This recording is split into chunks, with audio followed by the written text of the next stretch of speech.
Bismillahirrahmanirrahim. Assalamualaikum warahmatullahi wabarakatuh. Waalaikumsalam warahmatullahi wabarakatuh. Syukur alhamdulillah, puji dan syukur kepada kita panjatkan Allah Ta'ala atas limpahan rahmat dan nikmatnya kepada kita semua, sehingga pada pagi ini kita masih bisa menjalankan aktivitas, dan semoga aktivitas kita hari ini menjadi ikhtiar bersama mewujudkan kesejahteraan masyarakat dan juga semoga menjadi amal soleh bagi kita semua.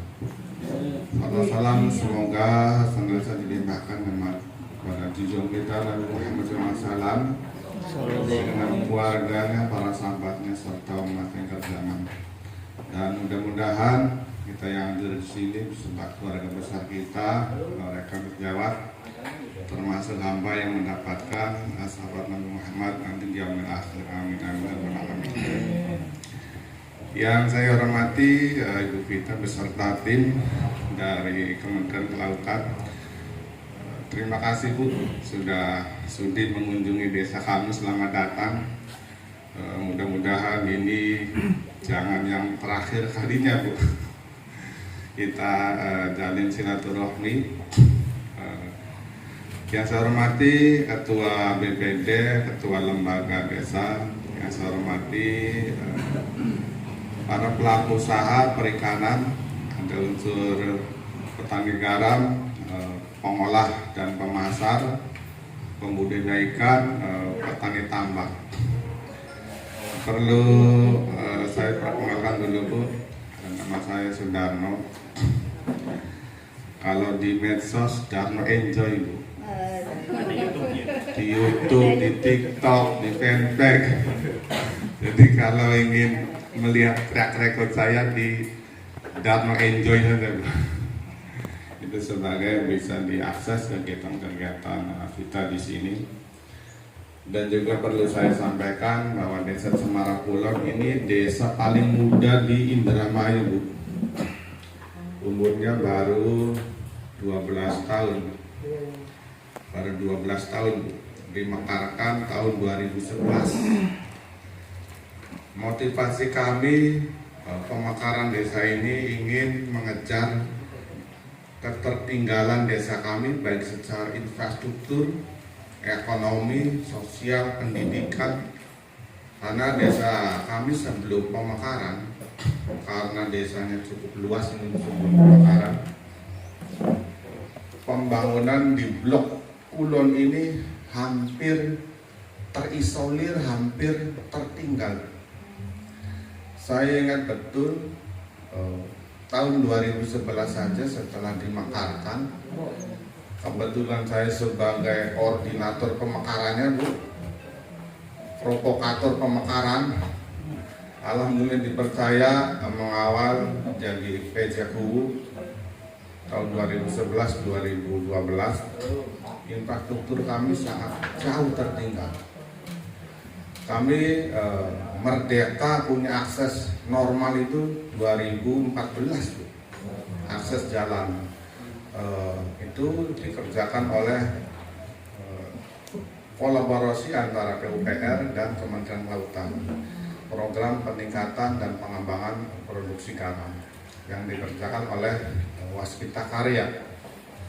Alhamdulillah proyek multi-year 3 tahun sehingga kami baru bisa menikmati akses jalan secara memadai. Adapun potensi Desa Cemara Kulon, Kecamatan Losarang ini 90% potensinya perikanan dan kelautan Bu. Sehingga mitra terbesar kami ini yang di sektor perikanan dan kelautan. Tidak ada sawah, kebonan juga di tanggul-tanggul kali, di tanggul empang. Luas wilayah kita ini cukup luas, 1.729 hektar. Jumlah penduduk 2.150, kalau dibagi rata ini 0,8 hektar per jiwa kalau dibagi rata. Selain potensi tambak, juga sentra garam, kami mempunyai laut, alhamdulillah nelayan, walaupun nelayannya nelayan kecil Bu, bukan seperti di Eretan, bukan seperti di Karangsong. Itu sebagai karena dulunya mata pencarian aslinya ini nelayan Bu. Sebelum petani tambak itu nelayan semua. Karena dulu nelayan ini sangat menjanjikan Bu. Tidak pusing mikirin modal, asal pergi ke laut pulang bawa ikan. Beda dengan petani tambak harus modal sekian. Nah, problem yang dihadapi masyarakat kita ini dari tahun ke tahun tren pendapatannya semakin menurun Pak. Semakin menurun karena terpengaruhi oleh kualitas alam, salah satunya laut. Sudah jadi keniscayaan kalau mengandalkan alam, maka kualitas alam menurun, maka berdampak pada penghasilan yang menurun. Di laut sudah banyak aktivitas, kapal semakin banyak, pola hidup manusia yang semakin kurang bersahabat dengan alam, sehingga berdampak pada penurunan kesejahteraan masyarakat. Kami masyarakat Desa Cemara Kulon, jujur aja saya sampaikan, Desa Cemara Kulon jauh dari desa tetangga, sehingga kami dari pemerintah desa harapannya dengan potensi yang ada kami gerakkan, kami tumbuhkan, dimulai dari tahun kemarin Bu. Desa Cemara Kulon sangat potensi berdasarkan hasil kajian tenaga ahli, khususnya di konsultan wisata desa. Setelah diskusi kami tuangkan rencana induk dalam sebuah master plan wisata desa. Sudah saya kirim ke Ibu Vita Bu. Itu bagian daripada rencana kami, walaupun untuk merealisasikannya tentu membutuhkan cukup waktu, tapi kami sudah memulai dari tahun kemarin. Untuk sentranya tadi di itu Blok Gendu. Jadi rencana kami kali itu mau didesain menjadi etalase desa kita Bu. Kami tanami pohon produktif, mangga, budidaya lebah madu. Alhamdulillah sekarang lagi dibangun support dari Yayasan Baitul Mal Brilian Balai Rakyat. Mudah-mudahan di tahun 2024 mulai ada geliat-geliat aktivitas menuju ke arah sana. Selain juga ditopang dengan pertumbuhan UMKM. Jadi kabar bagus juga Bu. Alhamdulillah hari Kamis kemarin kami disupport dari Kementerian Sosial 1 juta bibit bandeng. Arahannya dari hulu hilir, setelah ada penanaman, budidaya, kemudian kami dikasih fasilitas satu kelompok olahan ikan bandeng dari campur duri, presto. Kemarin baru datang fishernya Bu. Alhamdulillah tinggal diambil bahan-bahan dan alat-alatnya dari Kementerian Sosial. Karena Ibu Bupati sangat respon. Kebetulan Ibu Bupatinya di Losarang, tinggalnya itu ya di Losarang.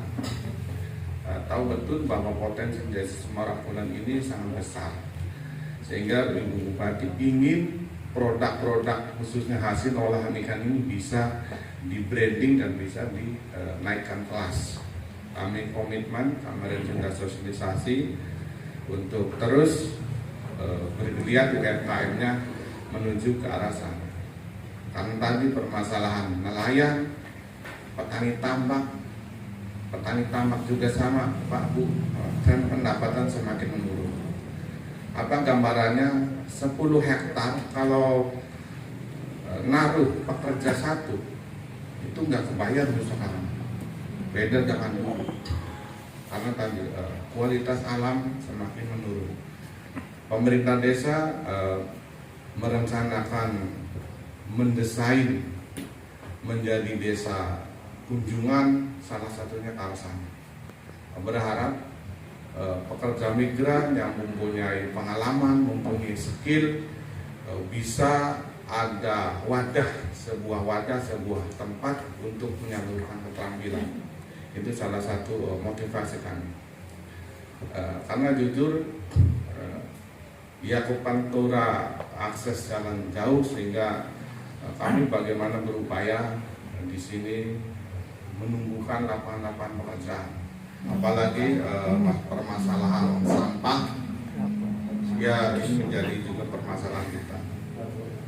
Karena kami terus sekuat tenaga untuk mewujudkan apa yang kami cita-citakan, dari potensi perikanan, potensi garam, potensi mangrove, potensi UMKM, mudah-mudahan terintegrasi di calon lokasi Taman Cemara Kulon. Dan pada momen kesempatan ini, kami atas nama masyarakat Desa Cemara Kulon memohon Bu, kalaupun ada slot kegiatan untuk bisa melakukan percepatan baik infrastruktur, ekonomi, sosial, budaya, pendidikan, harapannya mohon dengan sangat bisa dialokasikan ke desa kami. Kami secara sungguh-sungguh akan melaksanakan, mengimplementasikan, dan harapannya tadi kami bisa setara dengan desa yang lain. Di sektor pendidikan itu sekarang yang paling minim, yang paling rendah di desa kami. Angkatan saya saja yang bisa melanjutkan cuma saya. Karena apa? Karena jauhnya dulu. Kalau musim hujan, jalan kaki baik ke sana dulu. 4:30 jalan kaki. Itu kalau ketinggalan perahu.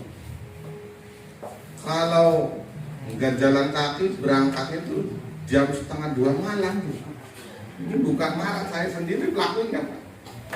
Itu berangkat sama orang belanja ke pasar itu. Sampai pasar Pangkalan jam 4 pagi, tidur dulu di perahu. Jadi saya punya terdoktrin sehari-hari itu Bu. Nanti kalau saya bangun Desa Cemara Kulon ini, itu karena terdoktrin sehari-hari betapa susahnya. Ini sekolah saja susah banget. Jadi momen yang luar biasa ini ya, mohon izin untuk bisa disampaikan pada pemangku keputusan. Mudah-mudahan kegiatan kampung nelayan maju bisa dialokasikan di Cemara Kulon. Setuju belum? Semangat Ibu. Terima kasih Bu. Itu saja yang kami bisa sampaikan sebagai pembukaan, sebagai bahan informasi. Adapun data administrasi nanti kita bisa share dan nanti bisa kita dukung. Terima kasih. Assalamualaikum warahmatullahi wabarakatuh. Terima kasih. Assalamualaikum warahmatullahi wabarakatuh. Selamat pagi Bapak-bapak dan Ibu-ibu. Terima kasih atas sambutannya. Perkenalkan, kami dari Kementerian Kelautan dan Perikanan, tepatnya dari Balai Besar Riset Sosial Ekonomi Kelautan Perikanan Jakarta. Nah, di sini dalam rangka kegiatan untuk melakukan asesmen ataupun penilaian calon lokasi untuk program Kalaju. Nah, program Kalaju ini adalah salah satu. Tapi sebelum saya melanjutkan, terlebih dahulu saya perkenalkan dulu teman-temannya. Ya, ini di samping saya Mbak Bayu. Halo Mbak Bayu. Mbak Bayu. Terus di samping kanan ada Bu Sinta. Bu Sinta, ya. Pagi Bu Sinta. Tenang aja Bu. Ada Mbak Ute. Pagi Bu Ute. Yang terakhir ada Mas Gunawan. Pagi. Ada juga nih Mas James. James Sunda. James Bond. Ya, terima kasih. Nah, kami Pak, yang tadi ya sudah saya sebutkan tadi bahwa kami ke sini dalam rangka melakukan penilaian calon lokasi untuk program Kalaju. Nah, Sebenarnya program Kalaju ini adalah salah satu program unggulan KKP. Salah satu program unggulan KKP. Ada juga beberapa program lainnya yang ada di KKP ya Pak. Salah satunya Kalaju. Ada juga KPB ada juga SFV, Smart Fisheries Village. Nah, kampung nelayan cerdas di situ. Nah, kami kesini dalam rangka program Kalaju. Program Kalaju ini adalah program salah satu unggulan dari Direktorat Jenderal Perikanan Tangkap. Ya, perikanan tangkap. Jadi intinya program Kalaju ini adalah ingin mewujudkan kawasan desa itu untuk mengubah desa itu menjadi desa yang kualitasnya bagus, yang tertib lah intinya, dan lebih pada tujuannya untuk meningkatkan kesejahteraan di masyarakat itu sendiri. Nah, program Kalaju ini awalnya itu ada 180 calon lokasi. Ada 180 calon lokasi yang tersebar di seluruh Indonesia. Dari 180 calon lokasi ini kemudian mengerucut menjadi 20 calon lokasi Kalaju di seluruh Indonesia, tersebar dari Sabang sampai Merauke ya. Nah, ini salah satu calon lokasinya adalah ada di Indramayu. Ya, Indramayu. Kami ke sini sebelum kami berangkat ke sini. Jadi kami ada 2 lokasi untuk di wilayah sini, Indramayu dan Subang. Nah, pada saat kami ke sini memang desanya ini bukan desa sini tadi disebut kami dapat usulannya desa kelurahan Pak Oman dan Karangsong. Tapi pada saat kami melakukan survei, melakukan observasi di lapangan, memang lebih banyakkan nelayan besar ya. Kemudian semua itu rata-rata tuh kapalnya besar. Kemudian pemilik, intinya kalau kami lihat itu memang sudah maju lah ya. Gitu. Sedangkan untuk indikator-indikator yang digunakan untuk penilaian untuk program Kalaju ini, yang pertama itu desa itu adalah memiliki nelayan minimal itu sebagai besar nelayan. Kalau bisa 80%, tapi kalau misalnya tidak bisa 80%, mungkin 50% nelayan, 30% dari pelaku usaha lainnya. Misalnya ada pembudidaya, ada pengolah, ada petambak garam. Intinya itu pada pedagang ikan juga, gitu kan ya. Jadi intinya di dalam lokasi itu nelayan ataupun pelaku usahanya itu 80%.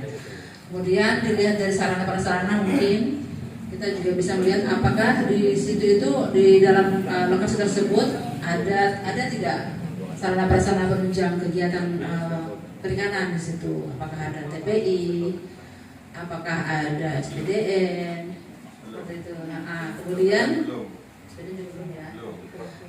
kemudian terkait dengan lahan. Kalau misalnya lokasi itu adalah lokasi yang tepat untuk diimplementasikan program Kalaju ini, apakah lahannya itu harus clean and clear. Jadi tidak boleh ada lahan sengketa gitu di situ. Nah, itu ada beberapa kriteria, dan kemudian yang penting juga adalah sikap keberterimaan masyarakat di situ. Apakah masyarakat itu memang benar-benar sangat menerima jika kalau misalnya program ini masuk di lokasi itu. Nah, seperti itu. Jadi beberapa indikator yang digunakan untuk menetapkan lokasi tersebut dijadikan sebagai lokasi untuk implementasi program Kalaju ini. Nah, terkait dengan itu, kami ditugaskan oleh DJPT Perikanan Tangkap ya untuk melakukan asesmen ke calon lokasi. Nah, ini kan baru calon lokasi. Kita melakukan penilaian di calon lokasi tersebut. Nanti hasil dari penilaian kami ini akan kami serahkan ke DJPT sebagai direktorat yang memang benar untuk benar-benar sebagai penanggung jawab untuk program Kalaju ini. Nanti DJPT lah yang menentukan Pak, apakah lokasi ditetapkan sebagai lokasi Kalajo atau tidak. Nah, untuk Indramayu kemarin kami sudah bertemu dengan Kabid Tangkap, kemudian dengan penyuluh dari beberapa tadi yang sudah saya sebutkan tadi, desa-desa itu, kemudian ditambah lagi dengan desa Pabean Udik. Sepertinya kalau menurut kami itu ini mau dikasih program apapun mereka sudah maju ya. Terus kemudian dari itu informasi dari Pak Kabid dan kemudian penyuluh, sebenarnya kami ada beberapa calon lokasi untuk program ini. Salah satunya yang disebutkan itu adalah Cemara Kulon. Tanyalah, Cemara Kulon dari mana nih Pak? Pada ujung. Kalau mau ke Subang bisa melewati ini. Bungsu Bu Cemara Kulon. Apa panjangnya bungsu gitu. Paling bungsu Cemara Kulon. Kami minta satu orang ini ngambil tiga dot ya, ditempelkan di sini masing-masing orang ya. Cukup satu orang tiga ya. Dari semua sini mana yang menurut bapak-bapak ibu-ibu yang menjadi prioritas. Nah, satu orang itu tiga ini diambil. Silakan ya bapak dulu, saya ke depan Pak. Ambil tiga. Kuning. Merah itu yang paling prioritas. Yang mana? Tapi aku ini prioritas apa binti ini? Kode ketiga ya? Iya. Tiga dot. Dasi pergute.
Nah, nelayan kita tidak punya alat tangkapnya, Bu. Oh, jadi musimnya namanya kempelan.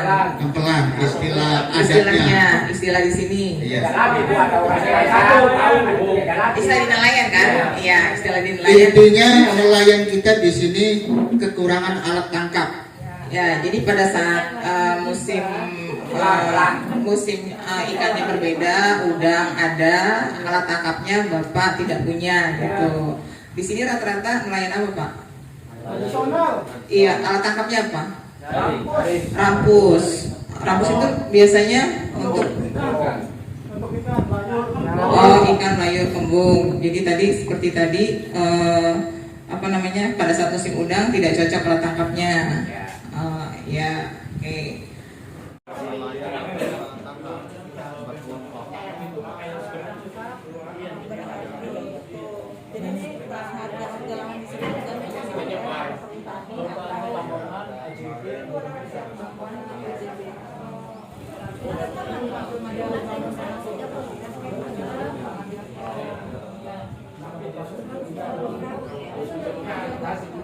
Kalau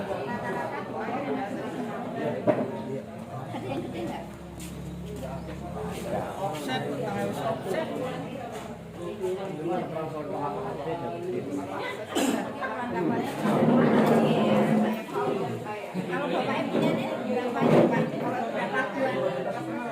Kamarnya punya berapa bulan?